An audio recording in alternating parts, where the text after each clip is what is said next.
উপদেশ দেওয়া মানুষের অভাব আছে, উপদেশ মানরা মানুষের অভাব আছে। এটা যুগ হইল কঠিন যুগ। এই যুগে আল্লাহর নবী আর আইতা নাই।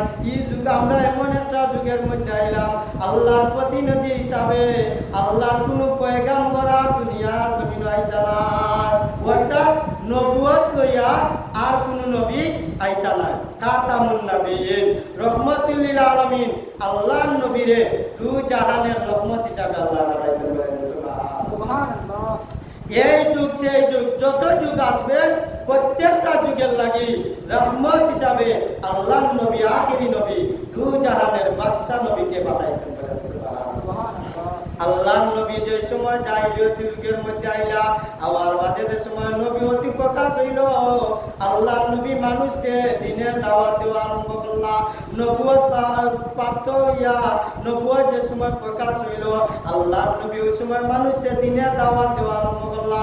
যে নামাজ পড়ে না তারে নামাজের দিকে ডাকা আরম্ভ করলা, যে ইসলাম মানে না তারে ইসলামের দিকে কিতাব আল্লাহ আদেশ করলা, দাওয়াত দেওয়া আরম্ভ করলা। তো দেখা যায় দলে দলে মানুষ ইসলাম ধর্ম গ্রহণ করিয়া মুসলমান রাসূল হইল। বলেন সুবহানাল্লাহ। যে সময় আল্লাহর নবী রহমাতুল লিল আলামিন মানুষকে কুরআন নাজিল হওয়ার বাদে ওই কুরআন তুমি আয়াত তিলাওয়াত করিয়া মানুষকে বুঝাইয়া বলেন, ওই সময় দেখা যায় মানছে জাহিলিয়াতের যুগরে ঘৃণা করা আরম্ভ করছে, ইসলামরে পছন্দ করা আরম্ভ হয়েছে। ওই যুগের লিডার বলতে আবু জাহিল, উতবা, সাইবা, মুগিরা, তারা কিতাব করলো আমরা দলের মানুষ তো কমে যায়। মুহাম্মদে তার দিনের দাওয়াত দিয়া, ইসলামের দাওয়াত দিয়া, কুরআনের দাওয়াত দিয়া আমরা দলের মানুষ না কমাইলাই। মুহাম্মদে ইলাস আল্লাহইতো নাই, ডাক দিয়া তো না করো। মুহাম্মদ কিতাব বিনিময়ে তার দিনের দাওয়াত ছাড়বো। কানা বুঝবিল্লাহ, নাউজুবিল্লাহ। আল্লাহর নবীরে দাওয়াত করইল, দাওয়াত কইরা হইল বাতিজা। আবু জাহিলে কইল, বাতিজা তুমি যদি টাকা পয়সা চাও তোমারে দেব, সুন্দর বাড়ি চাও, ঘর চাও দেব, গাড়ি চাও, নারী চাও, যা লাগে তোমার দেব, কিন্তু একটা শর্ত হইল গিয়া ইসলামের দাওয়াত তুমি বাদ দিলা। কিতা হইল ইসলামের দাওয়াত বাদ দিয়া, দিনের দাওয়াত মানুষের বাদ দিয়া আমরা হতে আইও। কমপক্ষে আমরা কাম করো আর না করো নিরাই বই থাকো, তুমি ইসলামের দাওয়াত আর দিও না।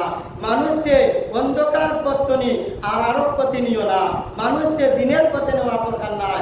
আমরা বাপ দাদা যে ধর্ম পালন করে আইছি আমরা কি আমার পর্যন্ত আল্লাহর নবী রাহমাতুল লিল আলামিন বলেন, হে আমার চাচা জানেরা, আমার আল্লাহ রাব্বুল আলামিন দিনের দায়িত্ব দেওয়া রাইছেন, রিসালাতের দায়িত্ব দেওয়া রাইছেন।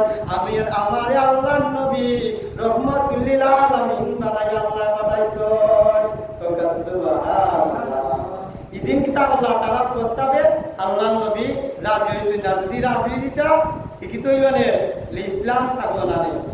এখন আমরা এমন একটা যুগ আইছি, এমন একটা যুগ আইছে আমরার মাঝে মানুষ লোক পাইলে ইসলাম বাদ দিলায়, লোক পাইলে দিনের দাওয়াত বাদ দিলায়, লোক পাইলে দিন বাদ দিলায়। দুনিয়ার মাঝে এমন ভাবে প্রত্যাবর্তন হয়, দিন কিতা নিজেও বুঝে না। ঠিক কিনা সাহাবায়ে কেরাম? আচ্ছা আমরা এমন একটা যুগ আইলাম, এটা হইল কঠিন যুগ। এই যুগের মানুষ যেবার যায় খালি যাইতে আছে, যারা আয় খালি আইতে আছে, যারা কাম করে তারা খালি কামও করে, যারা নমাজ পড়ে তারা খালি নমাজও করে।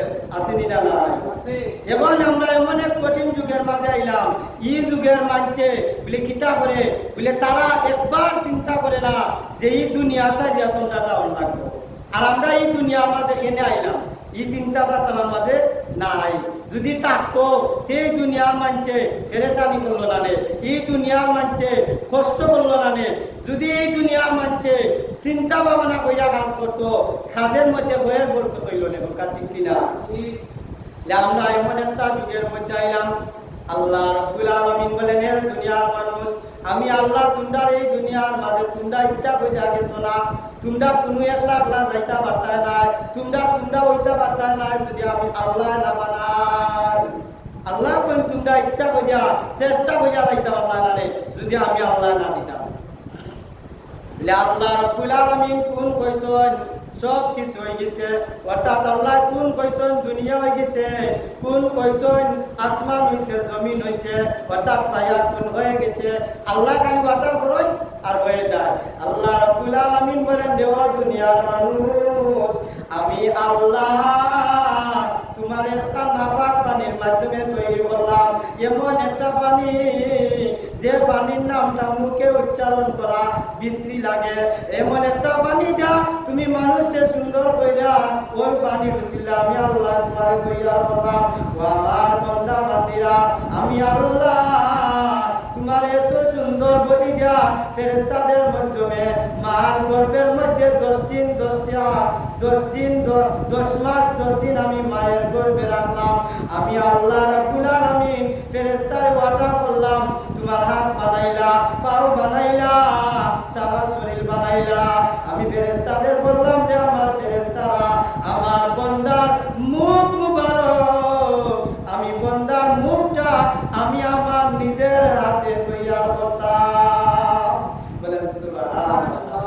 আল্লাহ রাব্বুল আলামিন আমরা যে মুখ মণ্ডলটা মুখটা আল্লাহ কইনে আমার বান্দা বান্দি আমার কুদরতি হাত দ্বারা তোমার মুখটারে আমি সুন্দর করে বানাইলাম। এটা বললাম।